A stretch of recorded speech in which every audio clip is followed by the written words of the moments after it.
What's up, guys? I just got back from Baja, Mexico, where I did a breath mastery course with the man, Dan Brulé, and I had the opportunity to interview him, and it was great. I actually photographed him. They're gonna make a big star out of me.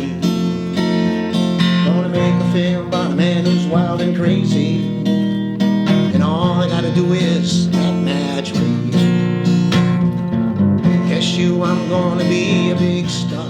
This video is going to be the interview, and we'll make a video out of the photo date as well. So it was actually the same day, but it'll be two separate videos. So I was expecting to learn a lot of different types of breathing, but in general, he just kind of really had us work mostly on what's called rebirthing breath work. And I wasn't as familiar with rebirthing breath work until this 21-day course, and over that time I learned a lot, and it is some very powerful stuff. I actually have him talk about it in the interview you're about to see in a minute. So before we get to that, make sure to check out Dan's book, Just Breathe. Really great book, full of knowledge, not too long, but packed with knowledge and really some life-changing stuff. So there'll be a link in the description. Let's get to the video.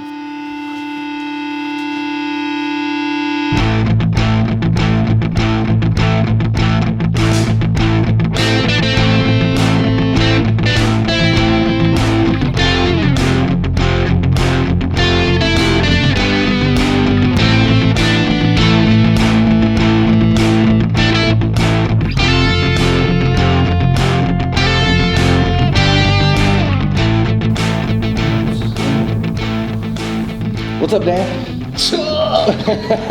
How you doing today? Man, if I was any better, I'd have to be twins. You know, I'm at the edge of my ability to tolerate ecstasy. Wow, that's interesting. I love that. Yeah, we are just getting to the end of like a 21-day training, breath mastery training, and I learned a lot. And looking forward to doing a session with you very soon, in a few minutes. But I wanted to kind of ask you a few more, more questions about why. I feel like you've trained with so many different people around the world, and so long. And you're one of the top breathwork teachers in the world right now by far. Especially for me as well. I really look up to everything you teach, and I just wanted to get a little more perspective for a lot of people that might be watching that may not know much about rebirthing, because I honestly didn't know that much about it. I kind of just dove into like pranayama and the bandhas and different types of breathing. Mm-hmm. And I was wondering if you can give me like a little history and how you were able to hone it in to this one practice. Yeah. Well, rebirthing breathwork is pranayama. It's a modern style or version of ancient breathing practices, right? So kind of a spontaneous rediscovery of ancient Eastern practices just arose in the West. And so rebirthing breathwork is Kriya Yoga. It is pranayama. It is, it's a Western style. Mm. So it just suits us. Some people, I went to India, I went to China, but a lot of that stuff, the Western mind and the Western lifestyle, they don't quite, you got to be kind of a rare breed to connect deeply with that stuff. Mm. We don't have the luxury of living in an ashram and where we got the time and the place to really dive deep into spirituality, into our purpose, into our, into who we really are. And so breathwork is a typical modern, quick, typically American Western style of I want it and I want it now, and I don't want to have to meditate in a cave for 20 years, and I don't want to have to leave my work and everything. I want to be able to be in the world and also find a way to dive into a heart-centered practice, a deep spiritual practice. And breathwork, that's what it does. That's how it works. That's a better answer than I was hoping for, because that's been my my aspiration, is to find that balance in the modern world and be as spiritual as you can be and still live with all the benefits the modern world, you know. Where did you first come across rebirthing? Well, rebirthing breathwork was introduced to me by my university professor, Milton Young, when I got out of the military after 5 years in the Vietnam era. I had 10 years of educational benefits, part of our veterans benefits. And so I took advantage of those educational benefits. I lived on the campus, the University of Massachusetts, for 10 years, basically. I had found a book when I was just got out of the military and I needed a year. We camped on the beach on the Big Island of Hawaii and just needed to get my feet back under me after 5 years of being in the military and just recovering PTSD and just trying to remember who I was before I went into the military. And I realized, okay, I could never go back to that guy, but now who am I going to be? How am I going to be going forward? And I just needed a time to just chill, and Hawaii was a perfect place. Just living on the beach, eating fruit, and a hippie woman, Bonnie Johnson, just appeared in the campground one day, and I was just attracted to her, not for any obvious reason, which was something that, it was the beginning of something for me that, like, what is my attraction to this woman? She's nothing like a woman that I would be attracted to. What am I really attracted to here? And I didn't know what it was. Something about her, some gift she had, I didn't know what it was. And then one day I peeked into her tent and I saw this book, The Handbook to Higher Consciousness by Ken Keyes Jr. And it was an orange book, and it had like a handprint on the cover, one of the early editions of that. And I don't know, something about that book on a rock.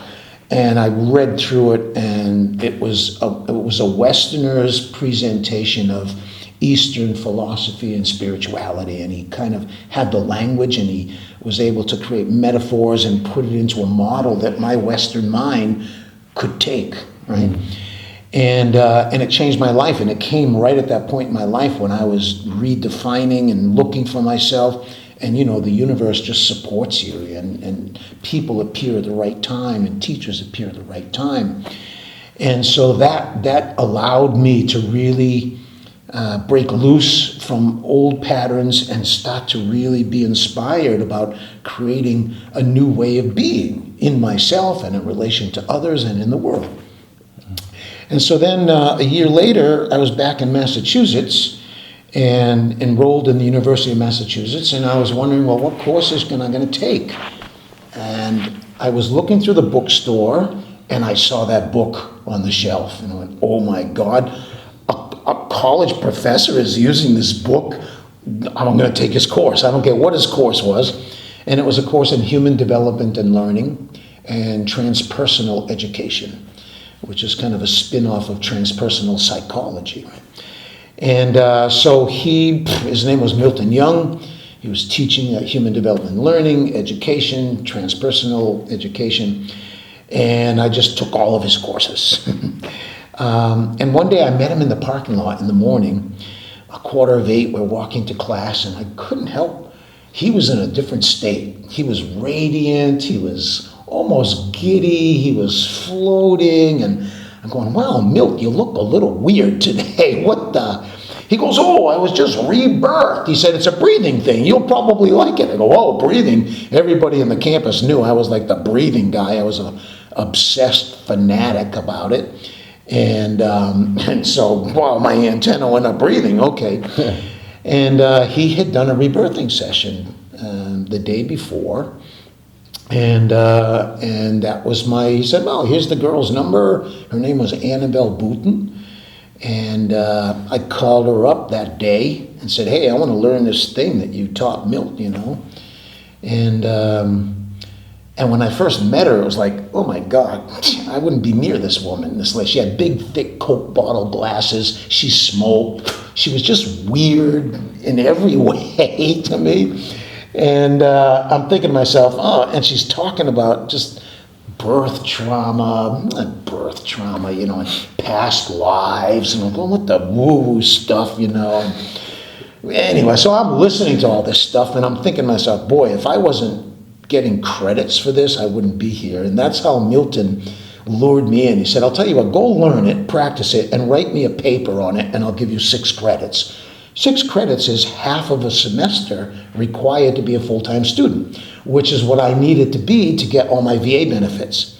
So I said, wow, all I got to do is breathe, and I got 6 credits, send it in.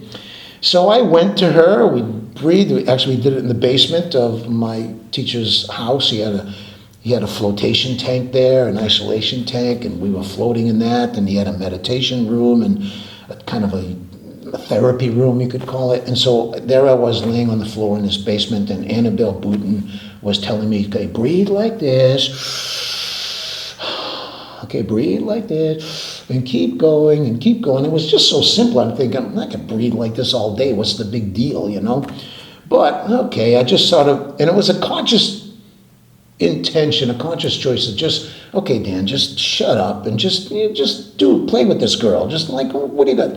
So I did. I just surrendered. She surrendered to her coaching. And, I don't know, within 5 or 10 minutes, I entered my body electric. I had, you know, all the philosophy about how we're electrical beings, we're energetic beings and stuff. And, you know, I had kind of an intellectual, but suddenly I was plugged into my body electric. Mm-hmm. And that buzzing and that tingling, I had no doubt that this is pure aliveness. Mm-hmm. And within a very short time, 15, 20 minutes, I could feel all of the accumulated stress of 5 years in the military just falling off like skin off a snake, mm-hmm. just slid right off me. And my senses, my perception, my perceptual windows were open. The texture of the carpet, the slight breeze from the fan. And when I went outside, the sky was so blue and the clouds were so white. It's like I had been cleaned in some way. My filters, my antenna, my perceptual windows, and my sensitivity to my own body, and it had somehow been cleaned, and I was more connected, and thought, oh, this is it. This is it.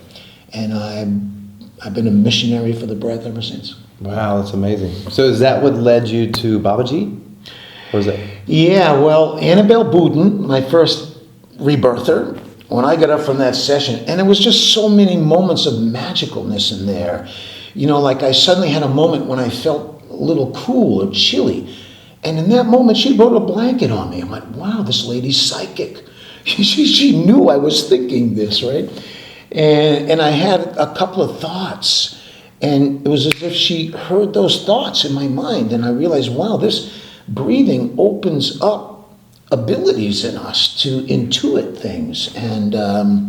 And so when I got up from that session, I went, oh my God, okay, who taught you this? You know, where did you learn this from? And she said, well, her name is Pam Pepper. She lives in Boston. I was on the phone that day to Pam Pepper going, hey, I just did a session with Annabelle. She told me you're her teacher. I want to just come and do a session with you.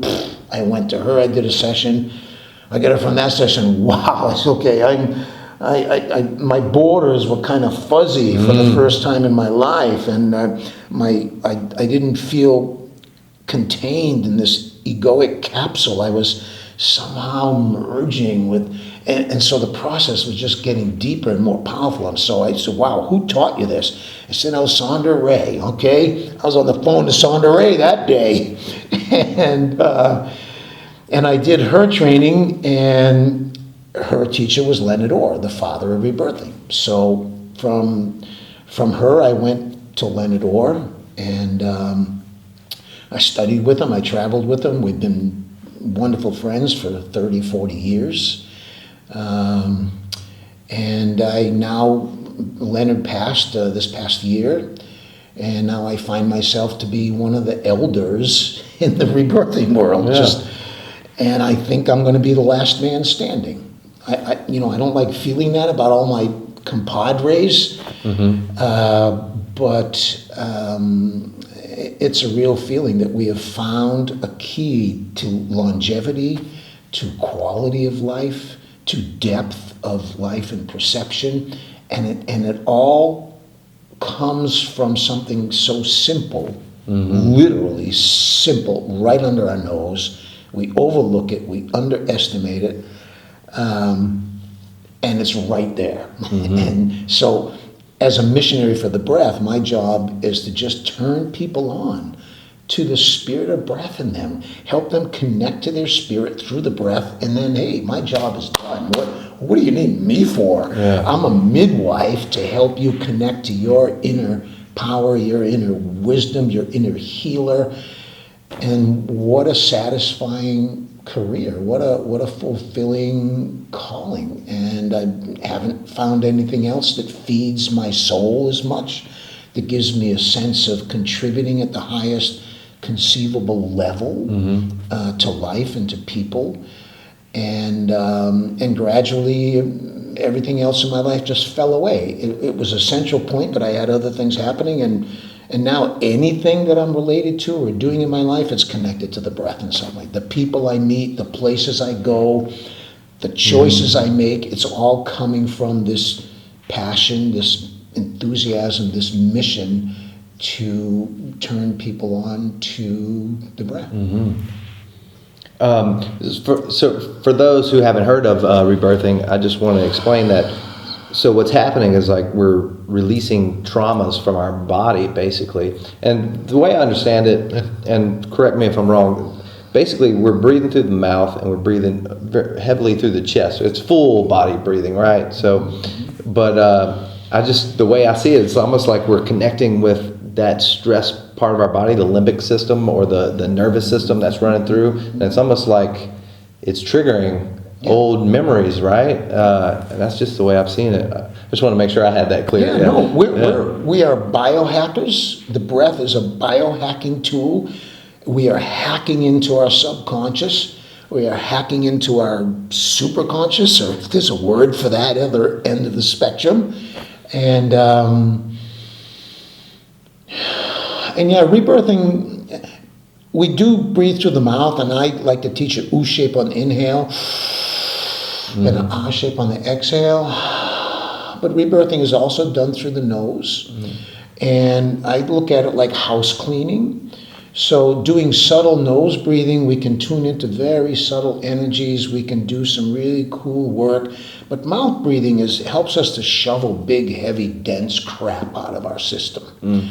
And it is more challenging. It is more intense. And a lot of people are shy away from challenges and intensity. Yeah. And so just the willingness to go into that process makes us more courageous, more willing to go into difficult, uncomfortable situations because we feel like we can navigate them better.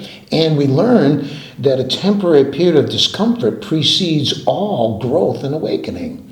And all gifts and blessings seem to come wrapped in kind of a layer of something uncomfortable or difficult that we have to pierce and go through that. And most people come up against it and they withdraw instead of coming into it, going through it, and going out the other end of it to see what's on the other side. And so breath work gradually makes us more and more fearless about doing inner work, about confronting our demons, and about making very practical choices in life. Okay, I need to end this relationship, or I need to quit this job, or I need to finally start working on this thing I've been dreaming about. And it's giving us the energy we need for that kind of stuff, the big decisions in life, more and more aligned with our purpose and our mission, and helping us to come from who we really are rather than our conditioning and our programming, and all of our accumulated traumas and shocks that we've had in our system that's just getting in the way, and it's blocking things. It's compelling us to do things that we wouldn't want to do. It's blocking us from doing other things that we want to do. And so just doing all that inner work of clearing up all of our programming and conditioning and releasing any residue of early traumas and shocks and so on. And it's a way to get liberated, just like it's self-liberation tool. That's it. Yeah. I was also really interested in, I know you train a lot of Qigong. I do a lot of Qigong myself. And I'd really be interested in you showing or explaining a good basic Qigong practice that you learned from Hu Bin. Yeah. Or No, I love it. Oh. I can reduce Qigong practice to something very, very simple. You regulate mind, you regulate body, and you regulate Qi. In that case, breath. So it's like having a Chinese menu. You got column A, column B, column C, and you pick something from column A, something from column B, column C, and you got yourself a very delicious meal. So in Qigong, Qigong, however you want to pronounce it, Peking, Beijing, Peiping, that's the whole Chinese thing. But I like Qigong. It just comes off my lips really comfortable, and Qi is a sound and Ke is a thing. Anyway, I just like Qigong. Right. So you have methods of quieting the mind, how to regulate the mind, mantra, focusing on a candle, counting your breaths, meditating on a picture of a saint. And so there are these ways of just quieting and focusing our mind. So in Qigong, regulating the body is about postures. A very simple posture is just sitting in a chair. Straight back chair, your knees, legs at a 45-degree angle, your hips and spine at a 45-degree angle. That's a Qigong posture. Not complicated. Standing up at what in the military we would call parade rest. Your legs slightly apart, your hands behind your back or your hands on your belly. It's a very normal, comfortable position that you can just stand in. That's a Qigong posture. Right? There's a posture called clock pose, which in the ancient days it was a post and the sundial markings on the ground and the shadow of that post. So you just stand like a post, feet together, arms by your side. That's a Qigong posture. Laying flat on your back, laying on your side with one leg on the other, a little bent, half sitting position. So the simplicity of the postures, unlike yoga where you're getting into these pretzel poses and stuff, Qigong is very simple. Regulate the mind by quieting it, regulate the body by getting into a comfortable posture. And then you start regulating the breath. So you choose a method of quieting the mind, you choose a posture, and then you choose one of a number of breathing techniques. Do I want to energize myself, or do I want to relax myself? Do I want to balance my nervous system? So you choose a breathing technique, and every day you can pick a different thing from each column and put together your own unique Qigong practice. And so for me, Qigong, and then, there are energizing practices, there are calming practices, there are balancing practices. And so there's a lot of freedom to kind of follow your own natural style and feelings. And at the same time, it has a very clear structure. I love the Chinese approach because they have a beginning, a middle, and an end. And then they put bookends around that. So it's very easy to know where you are in the process, and the Chinese are so self-sufficient, self-massage and stuff, and so just working in all these other Qigong practices, I try to make it as internal as possible. I see Qigong as internal Tai Chi, and I see Tai Chi as external Qigong. And I'm in the school of internal energy work and not a lot of external exercises and movements and so on. I really want to keep that part really simple for myself. Yeah. Very cool. Is there any daily practices that you like to do yourself? I mean, I have a repertoire of breathing exercises and techniques. I've never met a breathing exercise I didn't like. Yeah. I've never met a breathing technique that I didn't find interesting and useful in some way, and so I'm there for anything. I'll try anything. And for me, I reduce it all to a certain quality in the breathing, right? So it's not so much the technique and, breathe in 4, hold for 8, exhale for 1, whatever, breathe through the nose, breathe through the mouth. It's more about putting a certain quality into the breath. And so if I begin with just what's the most beautiful state that I can imagine, or the most beautiful state that I can remember ever being in, or the most beautiful state that my heart longs to live in. And that's not hard. I start to just think about that, and how does it feel, and what is that state? And so now once I've awakened it in my consciousness, then I use my breath to express and reflect that which I am holding in consciousness. If I want to be peaceful, joyful, and loving, so let's say that's the combination of elements of what I would call a beautiful state, then I'm trying to imagine that state. I'm feeling the feelings that go with that state, and when I feel like I've really I've awakened it in my consciousness, then I start to breathe in a way that just reinforces that state, that expresses it, that reflects it. And so I give my breathing a certain quality that is peaceful, that's joyful, that's flowing, that's loving. I'm feeling all those energies in my consciousness, and now I'm using my breath as a powerful tool to magnify those and embody those feelings and principles. So it's this relationship between my consciousness and the breath. And so I produce a certain intention or desire or memory or feeling in consciousness, and then I get creative about, okay, now how can I breathe right now that has those qualities I'm putting in consciousness? And the other way I work is I generate a certain quality with my breath so that I can impress those qualities into my consciousness. So it's back and forth.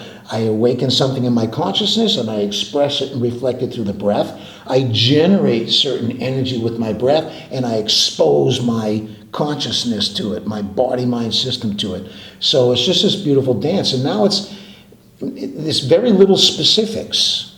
It's because it's more about this general quality that I can feel and recognize, and I know when I'm not in it, and I know when I'm anxious or upset or rigid or contracted or resisting or forcing it.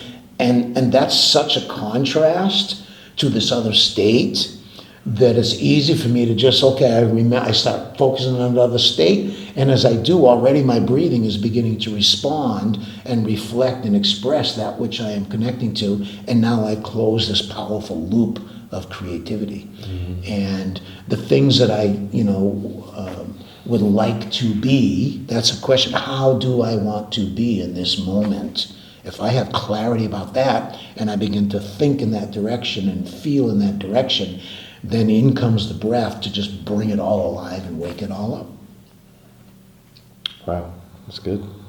Yeah, so breathe, just practice on connecting the quality of feelings that you want to feel and breathe that throughout the day if possible, right? Yeah, and the smoothness, and look at universal principles. Rhythm is a universal, the rhythm of the tides, day and night, the seasons. We know that rhythm is a universal principle, and so just put rhythm into your breathing. Apply a universal principle to your breath, and then you're not doing anything artificial. Mm-hmm. You're integrating universal principle. Circles and cycles, another thing that shows up everywhere in nature. Spirals, circles, cycles. Mm-hmm. Energy likes to move that way. So I breathe in a way that incorporates these universal principles, active and passive, yin and yang. Yeah. And so I can trust my intuition to begin to guide me in breathing in ways that best support my mind, my body, my emotions, my heart. Very cool. What do you think could be the number one thing to help people start heading in that direction, I guess, in the right direction? Put time every day to just be with your breath. You don't even have to breathe in a special way. Just clear away everything else from your slate for 5 minutes, 10 minutes, 15 minutes, whatever you got, and just make it all about watching, feeling, and becoming intimate with your breath. You don't even have to breathe in any certain way. You just bring all your attention to it, bring all your energy to it, and just start to notice your breathing. Just how whatever it's doing, it comes in, it goes out, and explore the physical details of the breathing. Just become breath-centered with your focus. Start developing that relationship to our breath, because we're breathing all the time, and we're only aware of it a fraction of the time, 5% if we're lucky, Putting in time, just observing the breath, sensing it, feeling it, watching it, listening to it, becoming intimate to this process of breath coming and going, expanding and relaxing. And it's meditation, mindfulness training, right? Attention training. And there are many meditation techniques, all kinds of methods of meditation, and we just make the breath the object of our meditation. Yeah. So it is meditation, and I'm just witnessing the breath. I'm becoming aware of it. I'm exploring details in it. And that's where everything starts, with just breath awareness. And from breath awareness, we move to conscious breathing. So now I start to regulate my breath. I make it smoother. I make it more expansive. I make it deeper. I lengthen my inhales, or I breathe more rapidly. Now I'm playing with my breath. But before I play with my breath, I want to just get to know it. I want to become intimate with it. It's like a relationship. On a first date, you don't have the person doing tricks for you, and you're not manipulating. So wait till you're married, and then all that stuff comes in. But on a first date, it's like you want to just know the person. What do they like? What do they feel? You're just exploring. And that's how we start with the breath. Just exploring the breath, investigating the breath, witnessing the breath. And that's the start. And from there, everything else follows. Mm-hmm. And if I'm aware of my breath, I start to be aware of structures and tensions that are resisting the breath. If I try to breathe and I encounter some glitch or some resistance, I found a level of tension, I found a block in myself, and I can play with the breath at that point, and I can dissolve energy blockages. I can get through layers of resistance. I had a trauma as a child, and it left me with a little tension in my body, and I recovered maybe 90% from that trauma, but there's a little residue of tension or contraction or fear related to that, and that accumulates and accumulates. I have another shock, another trauma, another shock, and pretty soon all of my filters are clogged up. My body's getting more and more rigid, and the breath comes in and just does all that house cleaning and housekeeping, right? And the breath, I can enter, we start to use the breath consciously to play with physical tensions, to play with energy, to play with movement, to play with sound, play with visualization. And now we're into a very juicy practice, just based on what we find enjoyable or interesting. Mm-hmm. I read a book and I hear this meditation, okay, breathe in through your third eye and breathe out through the top of your head. And then I read, wow, so I'm breathing into my pituitary gland when I breathe in and out of my forehead. And then if I breathe in my forehead and out the top of my head, now I'm connecting to my pineal gland. And so suddenly I'm attracted to books and teachings that I was never attracted to, because the breath is awakening in me some kind of an experience. And then my intuitive mind draws me to some book or some teacher or some technique, and you go, aha. Yeah. And so you're on an adventure, and you don't know where it's going to lead. There's some magical mystery tour. And that's frightening to some people, and they would rather have every step be certain and predicted and controlled so that they can maintain a sense of safety in the world, and that doesn't work for me. In fact, it doesn't work for you or anybody. I challenge anybody to okay, so what are you going to do to be safe? Okay, I'm going to build a bunker. I'm going to put up walls. I'm going to get guards at the gate. And we got bunker busting bombs, okay? I don't care how big your bunker is. And, if I'm trying to protect myself from negative forces, and you think you found a way, I'm the guy that's going to come in and shatter your freaking illusion that you might think that you found a way. Better to just open to everything and just deal with it. Yeah. And don't protect yourself from it, and don't avoid, and don't try to escape. But at the same time, we can be gentle with ourselves. We just keep leaning into you don't have to push yourself through uncomfortable things, but you got to lean into them. Mm-hmm. But sometimes just pushing through, boom, that's the way. Other times you just gently sit with it. And if I'm gently sitting with something, I'm naturally going to breathe a certain way. Mm-hmm. And when I want to push through something, I'm going to naturally breathe another way. And so now I'm unlocking my intuition. And I can actually see nature working through me. And now I'm going for the ride as much as I am steering the boat. I'm in this beautiful dance, this relationship. Sometimes I'm paddling my canoe, and other times I put the oars in the boat and just let the river take me. Yeah. And getting comfortable with that dance. I really relate and love that, because I've actually had those conversations with people here about embracing pain and suffering and hitting it head on, and not I think that's a really interesting conversation, because I think I take I guess you could say a harder approach on yoga. I teach yoga and breath work, and I feel like sometimes it can go a little too soft, where I think a lot of the world right now, people don't realize how comfortable they are. And I think that's an important message that a lot of people need to hear. Yeah, we beware of comfort. You don't want to get addicted to it. If you have a way of becoming comfortable, and it's like having money in the bank, and now you can afford to go out and take risks because you've got skills and you can navigate. So breathing, awareness, and relaxation gives us the abilities and the skills we need to navigate uncomfortable and stressful and difficult times. So it's probably best if you shy away from certain things until you've got some experience and some skills under your belt, so you don't just make it this horrible, difficult, traumatic thing. But we're responsible for developing those skills, and as we do, we can meet bigger and bigger events and experiences and elegantly and gracefully navigate them. Yeah. And you also mentioned about breathing and getting rid of tension in the body. Maybe can you elaborate on why it's so important to get rid of this tension in our bodies?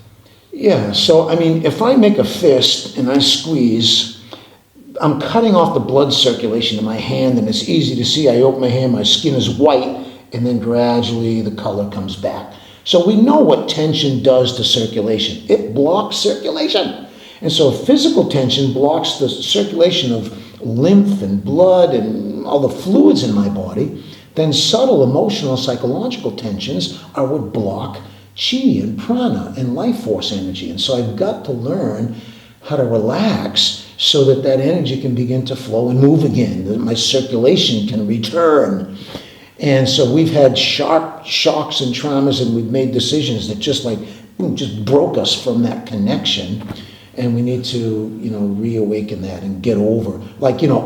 Someone broke my heart, and now I build a big thing or a wall around my heart, and I'm afraid to enter into another love because I feel like I'm going to break my heart, and I can't receive, and I'm not willing to give. And until I can just get over that shock of that first relationship, and I can go out and start taking chances in the relationship, some people never do, or they never fully enter the relationship. They're holding back a part of themselves because they think, this could end at any moment. She could just decide to leave me, blah, blah, blah.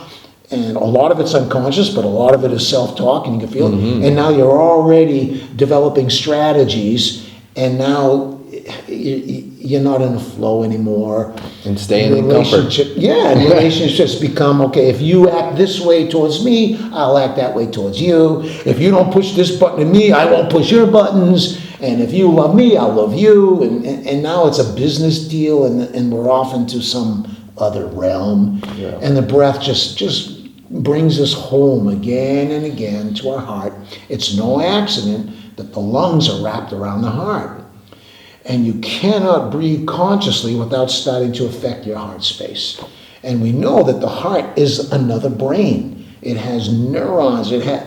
It's another brain. And so we're awakening heart intelligence when we breathe.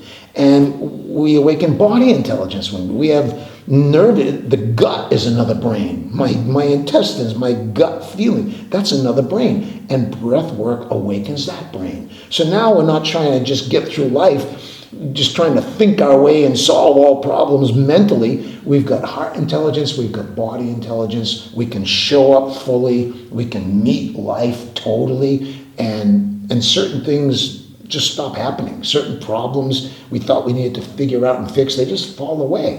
We've been missing something, and then when you bring that something in, then a lot of things just clear themselves up. Amazing. Thank you.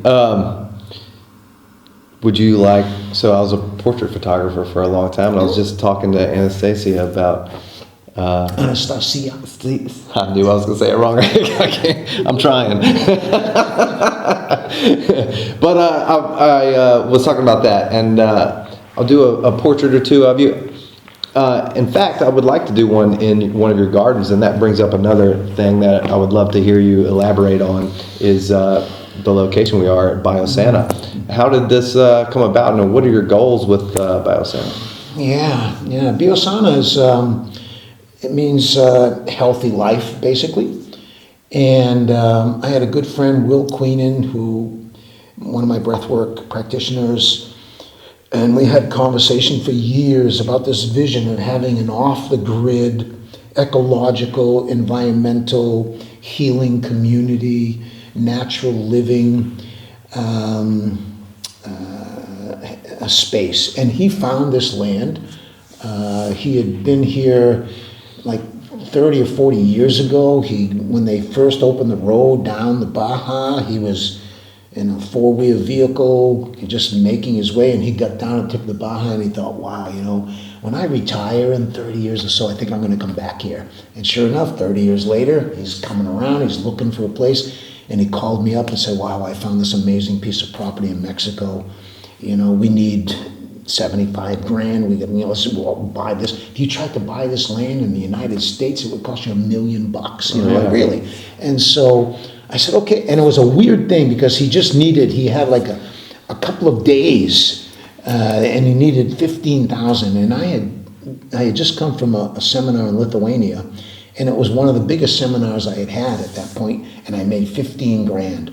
And when he called me up and he mentioned that, Dan, can you find 15 grand? I went, wow, I was just paid $15,000 yesterday. What an interesting coincidence. Yeah. So I just sent them the money. I didn't see the land. I didn't know where it was, nothing. I just know him. I know his heart. And I thought, okay, man, if you found a place, I'm in. I believe you. I'm in. And so I just bought the land blindly, and then we had a plan originally for 12 founders, each putting in 15,000 each. And we had this idea that, okay, the first 6 people will pay for the land and the second 6 will pay for infrastructure and development. Seemed to make sense. And then a year went by and we realized, okay, we have a full-time worker. We didn't compute that into the plan. And so we started adding partners, and now we're up to 15, I think. And 3 of those are like couples, so really it's like 18 people in the community.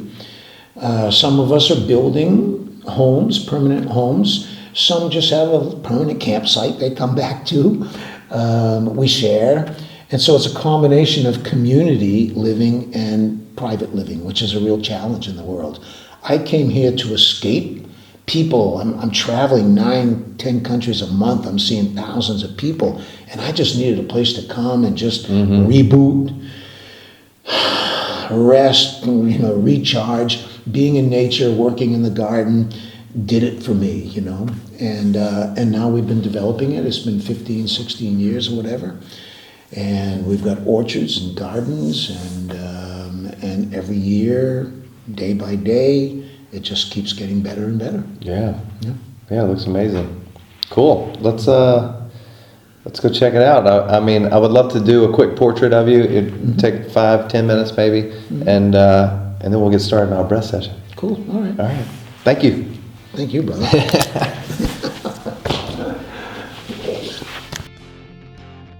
Thanks for watching, guys.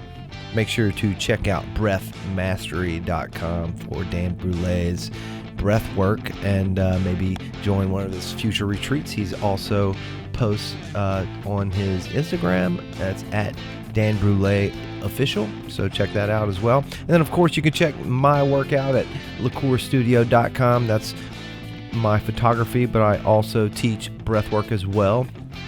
I'll leave a link in the description for Dan's website as well as mine. I'll leave a link where you can put your email in and get updates and newsletters from me. But also, make sure you like and subscribe so you can see the future episodes I have coming up, where I interview people about their breath work experience, and we also explore Baja. We end up hiking in some amazing freshwater ponds. Also, we explore Baja in general. We go on some road trips, and we do a little bit of scuba diving in Cabo San Lucas, and then we also do a little bit of free diving with whales. So stay tuned for that. We'll see what I can come up with for you in the future. Also, if you're hoping to reach financial freedom Check the link to sign up for CFX. It's a crypto organization that basically trades for you and really helps you get money weekly by trading on the Forex market. So check that out. There will be a link in the description. If you have the same dream as most people to be financially free, this could be your opportunity to jump in. Thanks for watching.